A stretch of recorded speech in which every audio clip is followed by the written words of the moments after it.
Hello, it's Greg Otten here with MaritimeGardening.com, and today I'm going to do a follow-up video on my Ruth Stout gardens. Stay with me.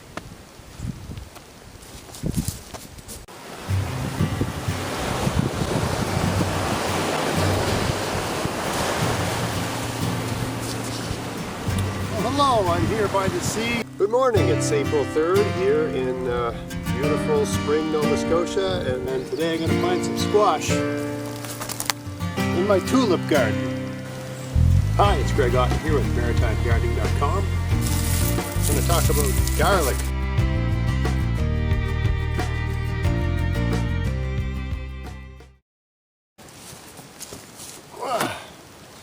So, I did a video back in June, I believe early June, where I planted 3 potato gardens, one here, and one here.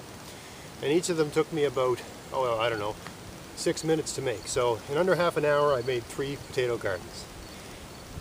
To plant these I used one 10-pound bag of potatoes, as I recall. And that cost about $10.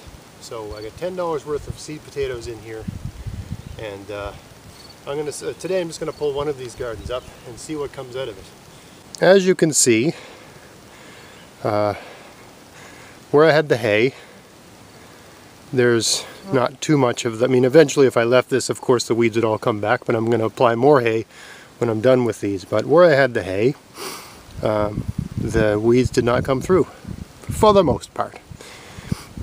And I've got other videos this summer following up on these, just showing how well. So each of these gardens had lots of potatoes growing in them a month ago, but the plants have died and fallen back, so now it's time to harvest. Right? So you can tell that there's 3 gardens here. The weeds have not taken over. I set up a situation where the potatoes could run the show in the space where they were planted. Now these were each covered with about a foot of hay, and if you look closely, in some places, like here, zoom in a bit there, you can see that the hay is broken down to be maybe 3 inches thick. It was a foot high, now it's 3 inches. That's how quickly hay breaks down. So I would say to do it this way, a foot would be a minimum. If you're going to do this, put the hay on. If you're using hay, put it a foot high. But anyway, let's dig up some of these. I'm going to dig potatoes out of this garden, which was the first one I made, the one I actually made in the video in fast motion. So let's have a look. Alright, so let's start at one end and work our way to the other and just have a look. I'll fast forward most of this, but just going to do this in regular motion. A reveal. See what we have. We got some potatoes here. No tools needed, just hands. I'm doing this because people wanted to see a follow-up. Maybe there was doubts. And this is the first time I ever prepared a garden space exactly this way. I've done, modified versions of this one, and never done it quite this lazy. This is the laziest garden I ever set up. There's really not a lot of weeds growing here, I gotta say. A foot of hay seems to do a hell of a job at weed suppression. And of course I'm gonna put more hay on here. Look at that, that's a nice potato, holy smokes. Yeah, I'm really amazed at how good a job this hay has done. And I've got some nice potatoes, and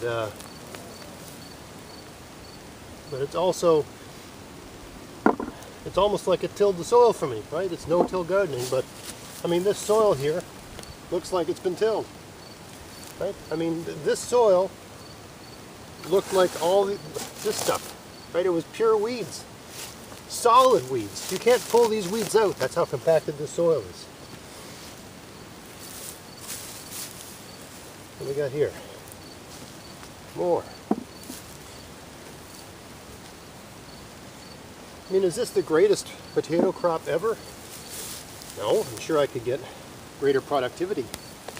But for what I put into this, holy Moses.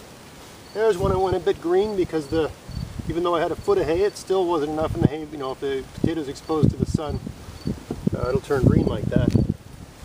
Still use that as a seed potato.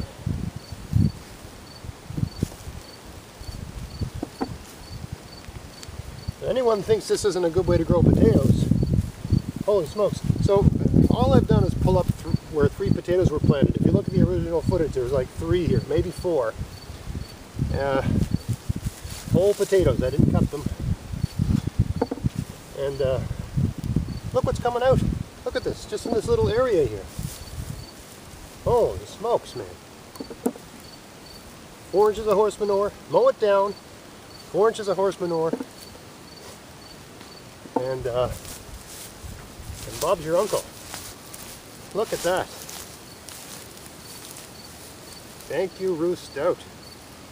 The late, great Ruth Stout. That is, I gotta say, that is the easiest I've ever seen. That was dead easy. Easy to harvest, easy to prepare. For 5 minutes of garden work, and maybe this garden bed's got about $3 worth of seed potatoes. So I just did this little, I don't know, 2 foot by 4 foot area, and I got this. Right? This is probably from, let's say, 6 seed potatoes. I got this much, about a 10-to-1 ratio. It would be nice if they were all monsters like this one, but you know, you take what you get, right? For what I put into this, I'm happy. Totally happy. I think these are Superior or Yuki Gold, I can't recall. That's a good one there. Hey, let's take the rest of these. I'll fast forward this so you aren't bored to death with all this potato picking.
Yeah, well, that's a good haul. So, you know, a couple of these have been attacked by pests. That happens. You know, by rights I probably should have harvested these a few weeks ago. The longer you leave them in the ground, the more likely they are to get something bore into them, especially as it gets colder. But the vast majority of these are perfectly intact and in good shape. And boy, for what I put into this garden, I certainly got a lot out. And I don't know what this is. Maybe maybe 20 pounds potatoes for about 3 pounds. So that's a pretty good return, right? That's a 7-to-1 return if you care about things like that. I know I do. And in terms of time in, productivity out, you can't beat that. 6 minutes, you know, you got it there. And look at this, I'll show you something else. So the soil here is, you know, it's not perfect, but, oh, there's another potato, a couple of potatoes. But if I dig down here, right, this is the existing soil. And maybe the first inch of it has become soft. It's still hard underneath that. That's hard clay. I mean, the idea that the whole thing's going to break down in a season is ridiculous. But all the weeds that were growing here for the most part have been killed. And if you consider that, where's grade here? That's a good example. So if you consider that over here is the initial grade, here's a rock, right? This is the initial grade, and this is where my Ruth Stout garden was. And that's about 3 or 4 inches below grade where it gets hard. So just having that mulch, that heavy mulch on there and the potatoes and everything like that, and just letting the matter rot underneath that and letting the organisms in the soil go to work on it really has literally tilled the garden. No-till the garden. As you saw in the video, I didn't do anything here. I just put down manure, put in potatoes, put the hay on, walked away. That's all I did. And already, about 4 inches below grade, that soil's been softened up considerably. So I'm going to cover this whole area here with hay this fall, and just leave it till next year, because man, that worked really well, really well. I mean, the soil over here it's solid with weeds, and that's what this was. And now look at it, beautiful black garden earth. And yeah, the crappy clay is underneath. That's quite hard. I can barely get through it with my finger there, but who cares? You know, there's a good layer on top of nice, soft, beautiful stuff that's just broken down manure and hay, and relatively weed-free. Weed-free enough for the potatoes to grow well and to have a good crop of potatoes. And certainly weed-free enough to justify the 6 minutes it took to make the garden.